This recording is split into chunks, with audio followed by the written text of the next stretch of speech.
And welcome to episode 112 of the TechnoBuffalo Show. I'm one of your two hosts for today, Sean Ani, Director of Operations, and I'm joined by Executive Editor Todd Hazelton. Hey, everybody.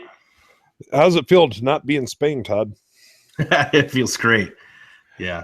Yeah, for those that might have wondered why we did not go in person to Mobile World Congress this year, we've gone for many, many years. It kind of got to the point where it felt like, yeah, the actual official announcement was made there, but you were always briefed so far in advance that it was like we sent you to cover stuff you had already gotten all the information on. Yeah, and Samsung wasn't there this year with the S8, and there was a big indication ahead of time they weren't going to be, so it was like, okay. I mean, LG, they hold their briefings in the US ahead of time, so we had that. Yeah, and so like Samsung's the next big one. Obviously, like Huawei had P10, P10 Plus there. Nokia had some announcements, but a lot of the stuff there, you try to gauge like what's coming to the United States, what's not. And in general, this was like, okay, we have this stuff that's really going to be coming to the US soon, as opposed to, later. So it just made sense not to go this year. But I don't know. I did miss it. It was kind of like a little bit of fear of missing out, FOMO with seeing all the pictures and stuff. And you did get to stay at the sweet Airbnb we found you a couple years ago. That's right. That's right. With the giant Buddha on the wall. Yeah, Buddha on the wall. Yeah, and the weather looked good. And there were some exciting announcements. So we're going to talk about the G6 a little bit. But Nokia's 3310 made an appearance, which was rumored. It was like a super popular older phone. And really, it's just a totally new phone. They just reused the name and they're banking off of nostalgia for it. But it's smart. I mean, why not? Why not run on that? But it's not coming to the US anyway. Only supports like 900 megahertz spectrum, I think, which is not used here. I think it's like other markets, South America, probably. And it's like only 2G and stuff like that. But I kind of want to buy one like just to have, but I won't. Todd, we're talking to you. You'll end up buying it. I mean, like if I could turn it on and use it as like a voice only phone or something, I probably would, but you can't even do that. So it would literally just be like a brick. So I'm not going to buy it. Good boy. I'll believe it when I see it. But speaking of the G6, so the G6 has finally been announced. Mm-hmm. And I have to say, I'm not sure the last time I saw LG get this much excitement over a phone.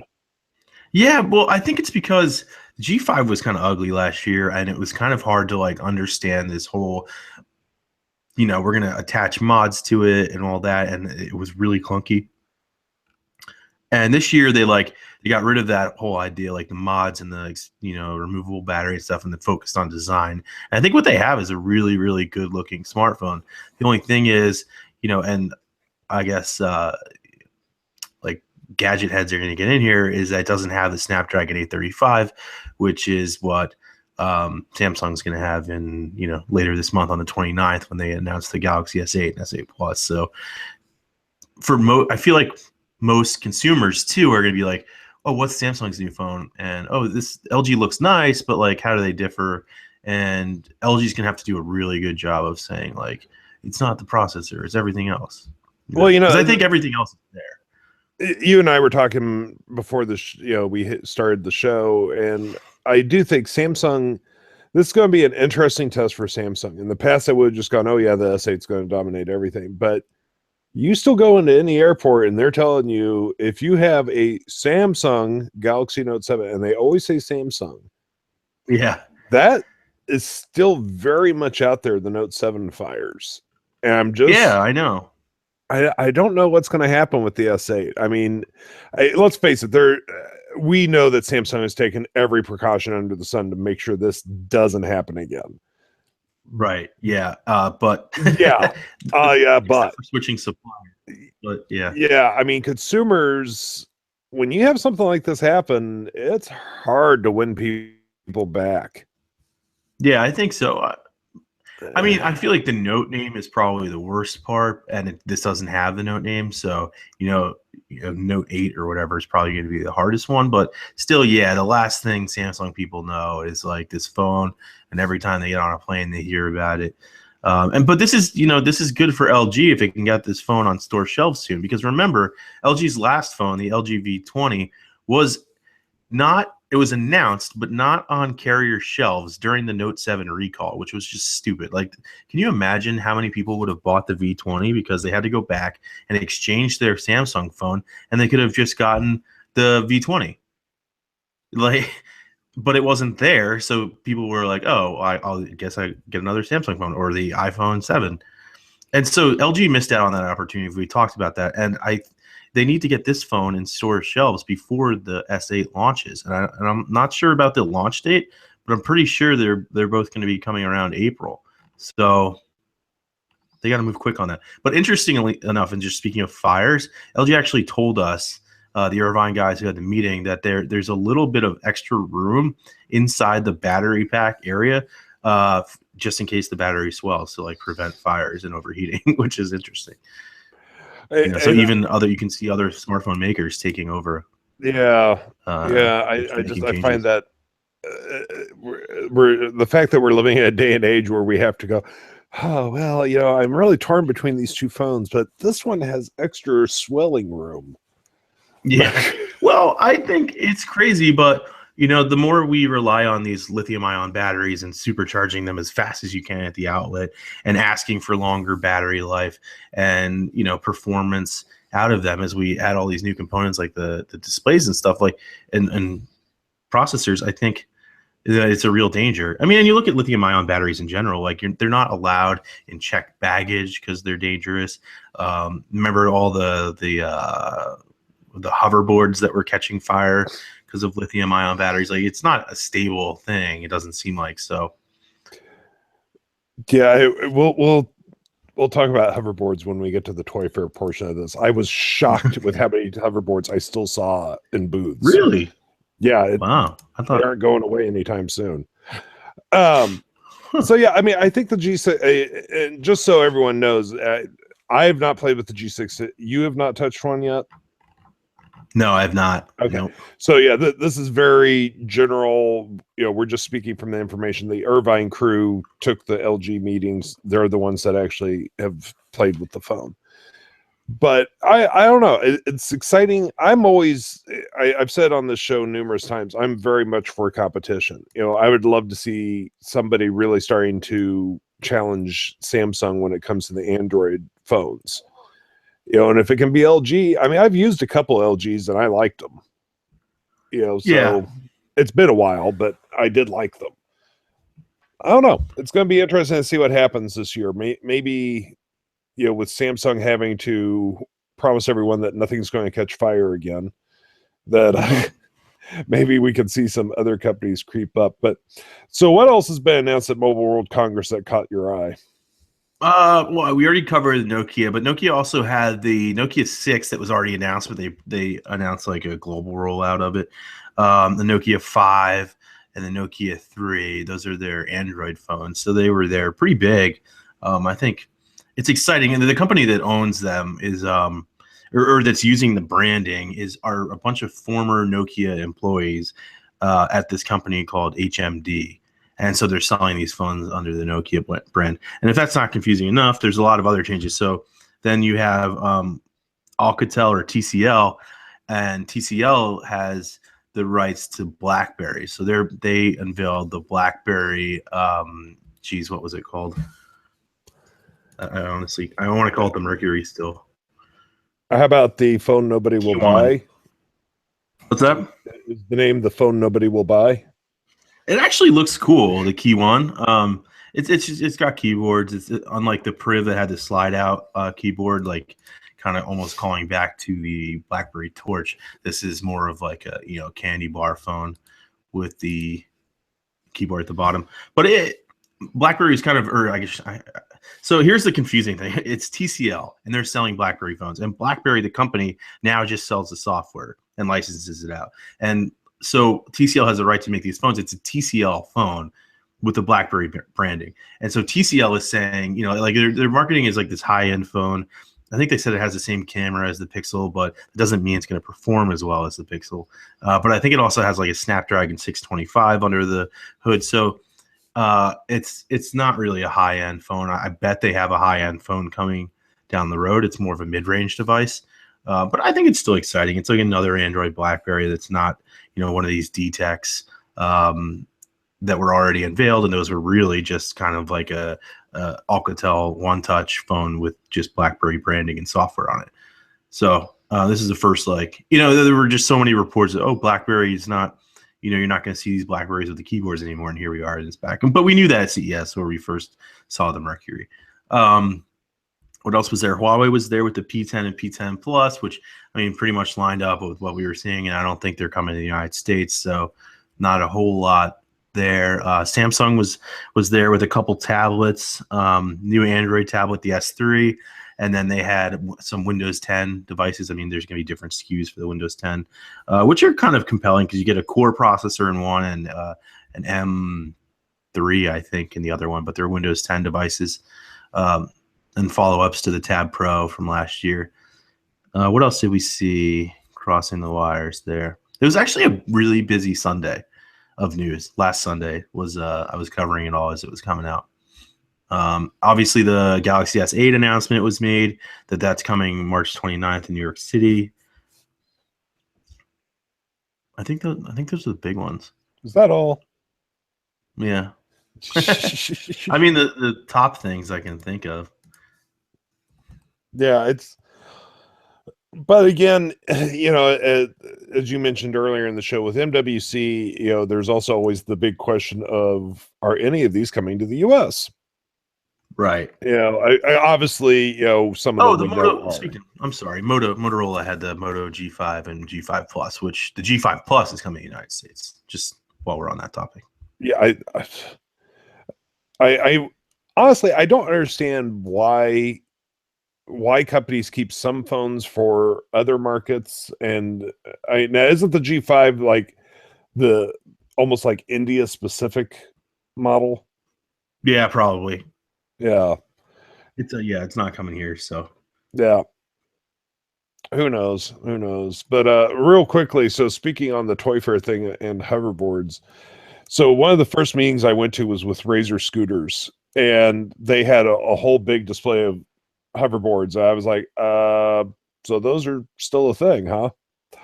And they go, well, we have most of the the original patents and all that. I was like, that's great. This is I'm there's times where there's things you want to say in these meetings. Aren't they banned everywhere now? Like, why would you get in that market now? The thing is, they were already in that market, but they're going to release more models this year. And that's why I'm thinking, this is a damaged product category. Yeah. They're banned pretty much everywhere. Why is anyone still making it? And there were lots of other new versions. Like I saw one from a company that's actually located not too far from the Irvine office, that it's like a skateboard, but it's got just one wheel in the middle and it's motorized. Yeah. I think we have one in Irvine. Yeah, so there was other stuff going on, but anyone that's going with the hoverboard configuration, I'm just like, wow, that's great dope. way to throw money out the window. Okay. Yeah. I think that product category has been pretty much damaged. That's like trying to sell a Note 7 again. Yeah, exactly. The other interesting trend that I saw was, it doesn't seem like anyone can just make a toy anymore. It has to have an app involved, or it has to connect to something via Bluetooth. Yeah. Or I'm just like, what was that line that we were talking about? Light Seekers. Oh, good grief. That thing's going to be crazy. So Light Seekers is coming from Tomy, and it's going to involve an app, which you can play by itself, and it has no in-app purchases. Kinda. But there will be areas of the game that are locked off unless you have the action figures.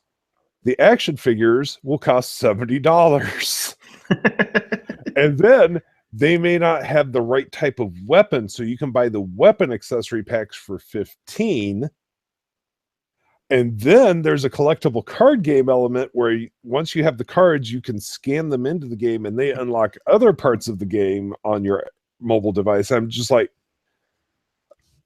let's see if the property even works before we try to launch an app, a toy line, a card game line. Yeah, and it's a brand no one's heard of, right? Like it's new. It's not it's like a totally new concept called Light Seekers. It's about 2 races. I was in the demonstration for almost 20 minutes, and no one once told me what the storyline was of these 2 races. It took them too long to explain to me that, there's these action figures in the card game and the app, and I'm just like, is there a storyline? Oh yeah, there's a story, and you'll uncover it as you go through the app. Okay, great. Guess you don't have time to tell it to me in a 20-minute presentation. Sounds like an expensive endeavor for not really having a starting fan base. Well, I love the fact that they kept stressing to me, no in-app purchases. What do you call buying the action figures? Just because you don't purchase them, purchases required. Yeah, just because you don't purchase them in the game, there's still parts of the game that are locked without them. That was insane to me. But it was interesting going back to Toy Fair for the first time in 21 years. A lot of walking. It also amazed how many people I ran into that I still knew. And if anyone read the McFarlane Toys write-up, I actually did get to sit down with Todd McFarlane for a little while, which I've met Todd before, and it was just kind of surreal to be talking to him again after this many years. And he pretty cool. Yeah, he vaguely remembered me. It's been a while, but it was an interesting time. So if anyone has any questions about Toy Fair, feel free to throw them into the question area. We're going to start hitting the questions here. We've got a ton coming in. From Jeff Kelly. Hey, everyone. I'm looking to order the G6, but I'm worried about boot loops. I haven't had any issues with the V20 at all, but I hear others are. Thoughts? Boot Loops was one of my favorite cereals when I was a kid. I could just chow down a bowl of Boot Loops while watching cartoons. I mean, if you have a defective phone, I'm sure you can return it. Yeah, I don't know why you would run into Boot Loops. I wouldn't worry about it. I cannot stop saying Boot Loops now, but I honestly I wouldn't worry about it. It's so early in this whole thing, and because it happened on the V20 doesn't mean it's going to happen on the G6. I wouldn't worry too much about it. Yeah. From Mayank Kumar Pant, and I imagine I butchered your name, and I apologize. Moto G5 Plus camera thoughts. It takes pictures. Yeah, I don't know. I wasn't really thinking too much about the camera. I don't because when you look at like a budget phone, like no matter what they're saying, on stage, it's great. I can't think of it's good enough probably, but I can't think of the last time a budget phone camera really blew me away. I mean, if you're looking for good cameras, wait for the S8, grab a Pixel, grab an iPhone. Yeah, Mate 9's pretty good. Yeah, I'm still one of those guys. I mean, I shot 1,100 pictures at Toy Fair, and I shot all of them on a Canon 60D. Yes, I had a phone on me, and I could have just done that, but I prefer shooting with an actual camera. That's just I still don't get that excited about cameras on phones. I don't know why.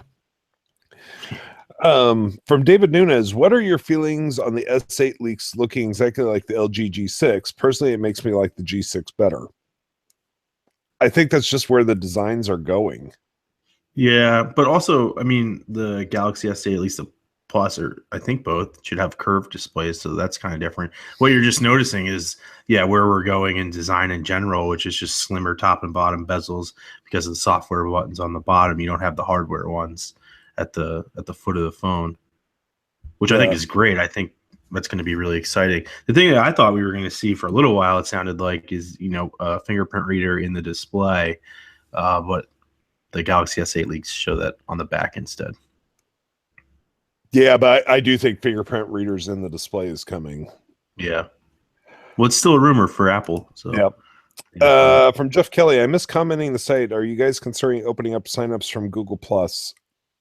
We're sticking with the Facebook comments for right now, so whatever it allows is what's allowed. From David Nunez, also, if I want a summer internship for TechnoBuffalo, who do I need to get a hold of? Honestly, I don't know if we're doing any summer internships. Yeah. I will be in Irvine next week, so I will ask while I'm there, and I will let you know if that is something we're doing. We did them last year, right? And the year before? Yeah, but nobody's mentioned it to me, but honestly, Cool. They didn't mention it to me the last 2 times either. Right, yeah. They just would message me and go, hey, guess what? Hey, There's got some interns. Yeah. From Jeff Kelly, I cannot wait for Assistant to hit the V20. Love using it on my Pixel. Do you guys use it at all? No, I don't have any devices that use it. I like it on the Pixel, and I am excited to see it hit other devices. They said as soon as this week, I guess, it should start hitting Nougat and Android 6.0. What is it? Marshmallow devices, which is cool. Yeah, David Nunez was asking that as well, what we thought about that. The more services on a phone, the better. Yeah, but I mean, it's interesting because I think a lot of people were upset, or at least I was. I thought it was weird when Google announced the Pixel, and they were like, "Oh, and it's got this assistant, and the assistant's only on the Pixel." And I was like, "What? Like, why would you do that? You're taking, you're going to leave, I guess, what was otherwise called Google Now on all these other phones, and it's kind of inferior." But maybe they were just kind of working on it or whatever, because it's nice to see it. Now, the thing is, now they've got to work on making Assistant work across devices, which we've talked ad nauseum about across all these devices. I mean, you've got Siri on Apple TV that doesn't work the same as Siri on your phone or your watch. And now you've got Google Assistant on my Google Home here that's not going to work the same, or doesn't work the same as on the phone. I mean, at least it's a little better, but it's still not the exact same. Yeah, that's so bizarre to me that Siri is different depending on the device. It's just like, it should be the same everywhere. I don't get that. Yeah. Let's see here. From Jeff Kelly, I do not like the looks of the S8 at all. It's too big and it just looks awkward for some reason. I'm not a fan of TouchWiz either. I'm sure the phone will be a beast. TouchWiz, valid point, although it's gotten better over the years. Never trust these press photos that come out before an event, because a lot of times they are completely computer rendered and artists get a little wacky with their interpretations. Until you see a picture of the phone in the hand, I wouldn't make any final judgment on how it actually looks. Yeah, I mean, I think it looks good. The press images look good, and those are going to be legit, and the leaked images, but yeah. From Brazen Franco, so disappointed with LG for the G6. How can anyone believe that gluing the battery is good? I don't believe it's good. Well, I think there's that market left a long time ago. I mean, who else? Yeah. What other manufacturers are making phones with removable batteries these days? I mean, I can't remember the last time I had a removable battery. I actually think LG was kind of stupid to make that a big selling point of the G5 last year. Obviously didn't sell well. Obviously, people like you are attracted to removable battery. The commenter here, the removable battery, but in general, I don't think most people care about that. And so I think LG was smart to switch, because otherwise, like last year's phone was just way too clunky.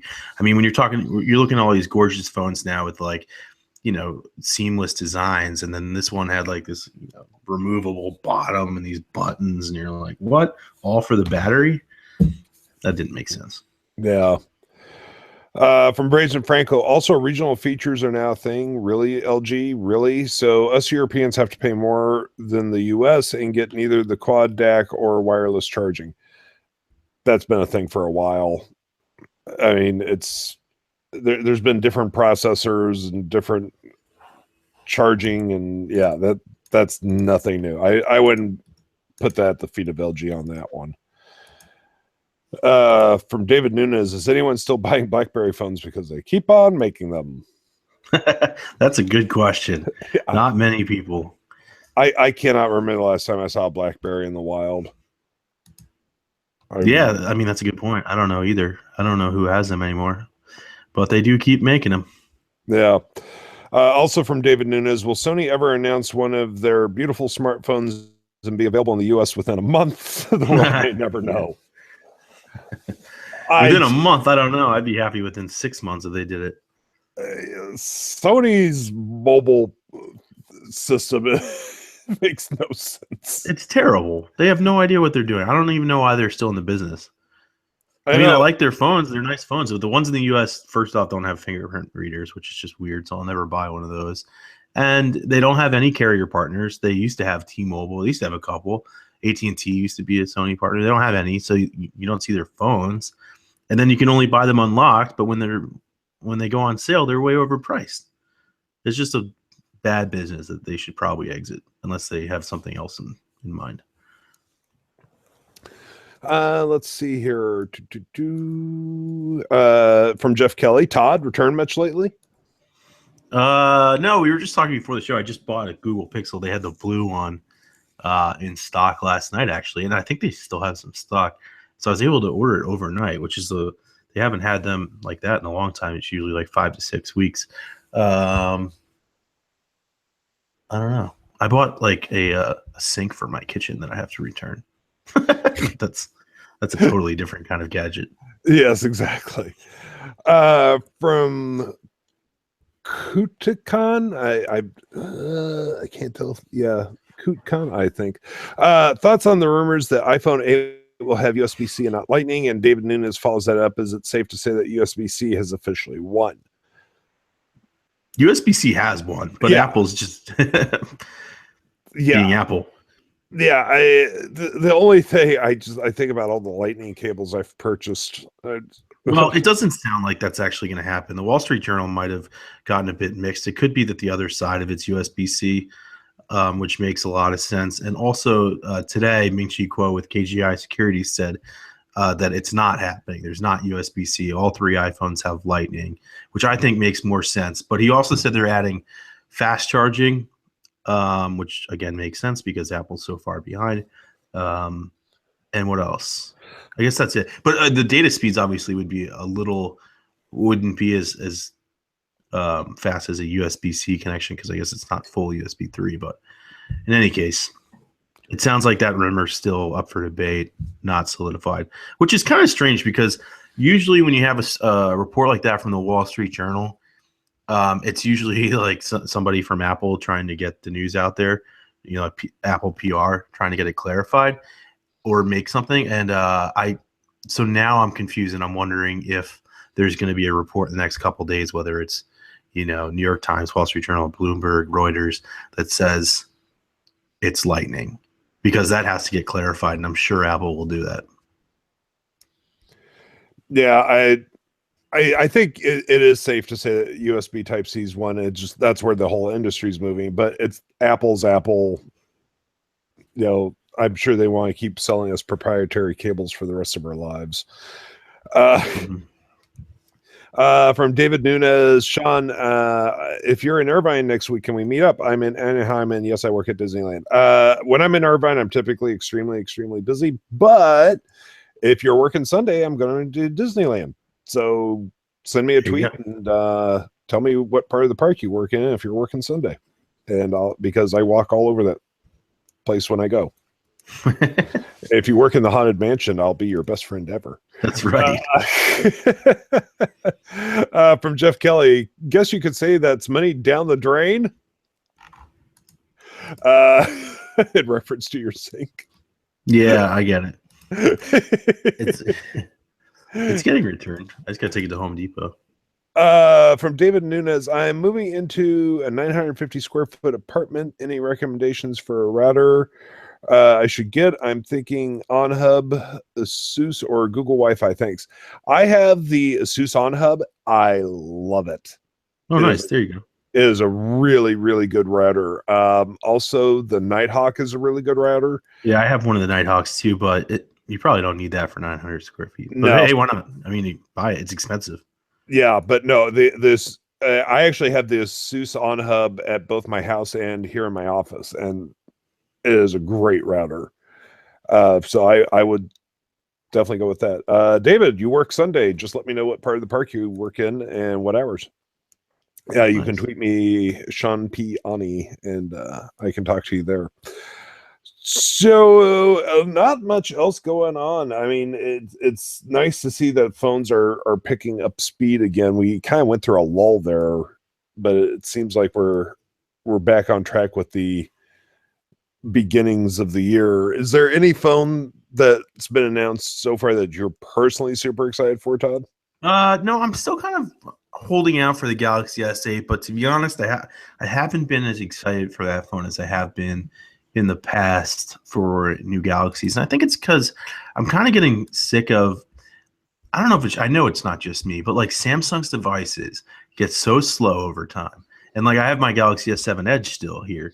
And like, yeah, I could reset it and all that, but I don't want to. And the other thing is like, I guess it's like, I feel like, I don't know. When we were going in the Galaxy S7 last year, we were like, oh, the Galaxy S6 is still a really good phone. And it was. Galaxy S7 is still a really good phone, but I guess I'm kind of over like what's going on here. Like the iris scanner is probably going to be back. And that was on the Galaxy Note 7, and I really liked it, but it wasn't like enough of a reason to buy a new phone. The curved edges, they look great, but it's not, again, like it's not enough for me to like switch phones. Snapdragon 835, that's cool. But again, like if it's going to be sluggish in a couple months, like do I really care? So for me, I've just kind of been like, all right, Pixel's good enough, or like I actually really like the Mate 9. We wrote a story about that. And that was a hard decision when I was just buying a new phone between the two. But so anyway, I was mostly about the Pixel, but Brandon yesterday wrote about the Pixel 2 on the site, and he had a really good article about what he's hoping for and what to expect maybe from the Pixel 2. And one of the big points with that is like water resistance. At least that's what I hope that Google adds. But I don't think we're going to see a Pixel 2 for a little while. No, I think it is going to be some time before that comes about. Yeah, I don't know. There's not, it's G6 or S8 really right now. For most buyers, I think, unless you're like gonna, go budget and look at the G5 Plus from Motorola or something like that.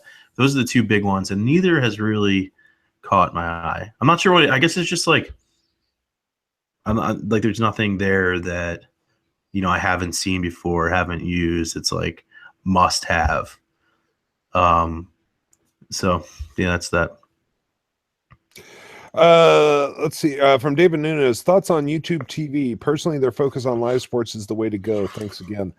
Yeah, that's been one of the big things with cord cutting is live sports, and if YouTube is going to put their focus there, that's going to give them a definite leg up. Yeah, it's compelling. I mean, I'm still going through trying to figure out which one to use. I bounce back almost monthly between Sling TV, PS View, and DirecTV Now. DirecTV Now has been compelling for me, especially because of AT&T's new unlimited plans that discount it by $25 a month.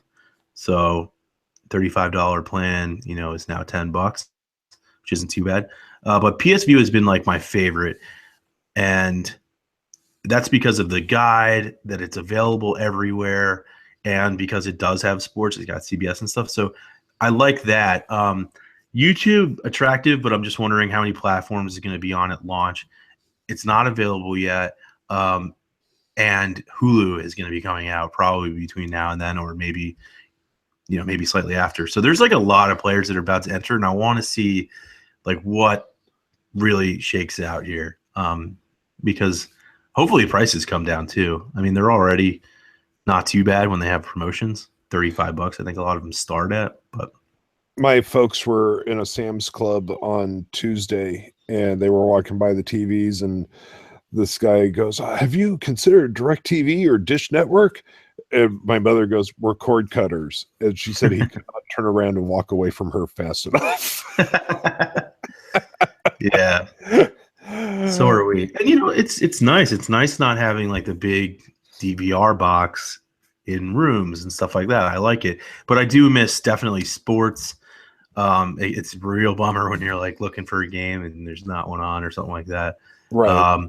The other thing I don't like about these networks, and this is going to be big for YouTube too, and Hulu, is that, and nobody seems to really like talk about this being important, but it is, especially with AT&T.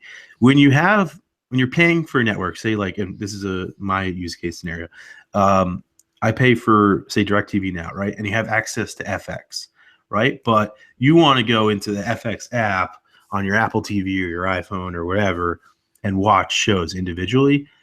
So you go in there and you have to log in with your cable network, right?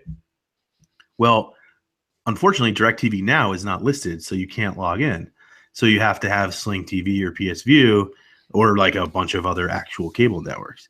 And so my thing is like, that's just one example, but when these players launch their services, they can't just launch, or they shouldn't just launch, their streaming app and say that's it. They have to work with all of their partners to make sure that they're listed in those apps too, because otherwise you're not getting that full experience.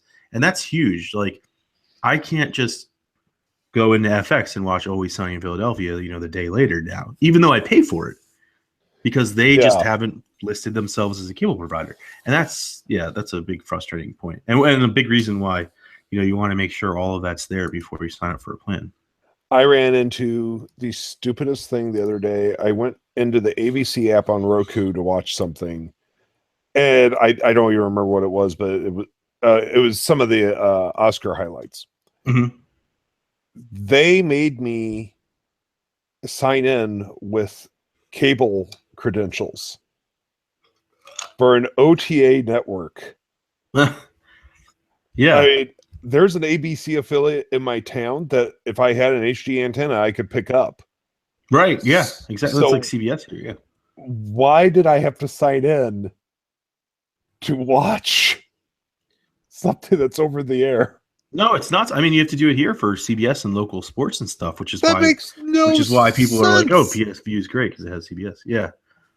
If you're an over-the-air network, there should not be any sign-in.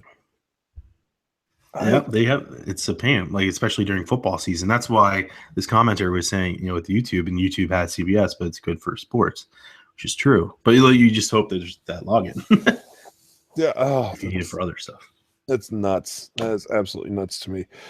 From David Nunez, is Samsung, air quotes, hoarding all the Snapdragon 835s legal? I feel like it shouldn't be because that's just bizarre to me. No, it's totally legal. If they go and say, we will purchase all of this production run, that is complete within their rights. It's not a monopoly situation or anything like that. That's just, they spent the money and bought the entire production run.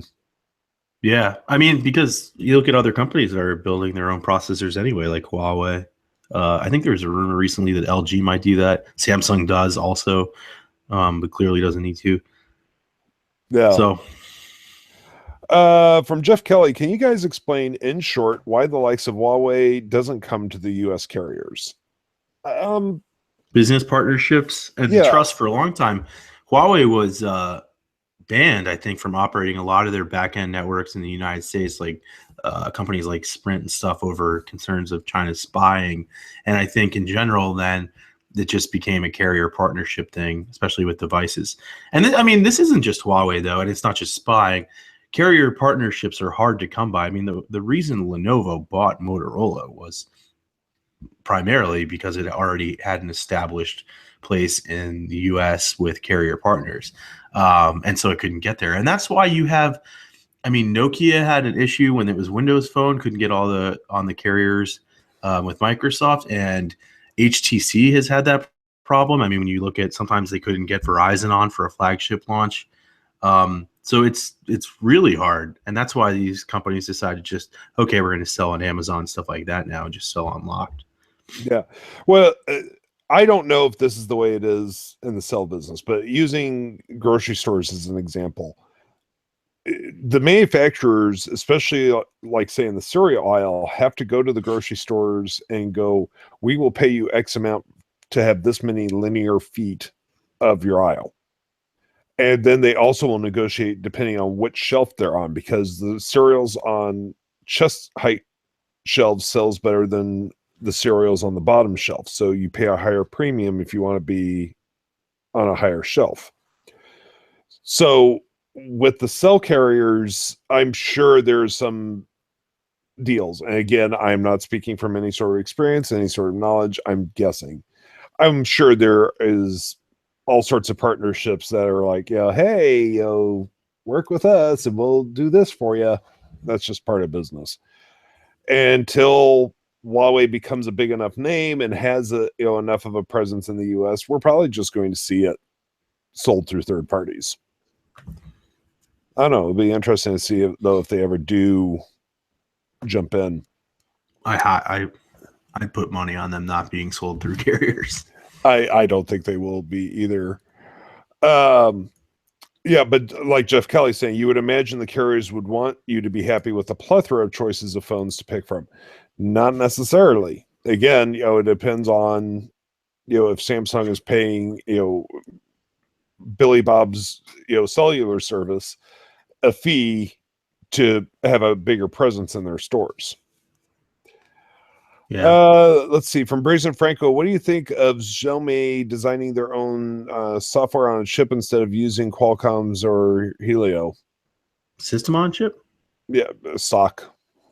Oh yeah, system on chip. Yeah, I think that's a smart idea too. That's a rumor. I mean, just like Huawei does with Kirin, I think, especially if Qualcomm's going to sell a bunch of processors to Samsung and Xiaomi doesn't want to, bow down or try to fight for it and wants to increase its sales margins by having its own processors, and it's a smart move. Yep. Makes sense to me. Well, folks, that is going to bring this week's episode to a close. As always, we appreciate you joining us. You can find the TechnoBuffalo Show on the iTunes Store, where you can rate and review us, and that does help out the show. You can also subscribe via Pocket Cast. You can find us in the Google Play Store. You can subscribe via RSS feed, or you can find us on the Stitcher app, which means you can listen to us anytime, anywhere. Basically, anywhere there are podcasts, you can find the TechnoBuffalo Show. Until next time, I'm Sean Ani. I'm the Director of Operations. I've been joined by Executive Editor Todd Hazelton. Bye, everybody. Till next time, take it easy. Bye-bye.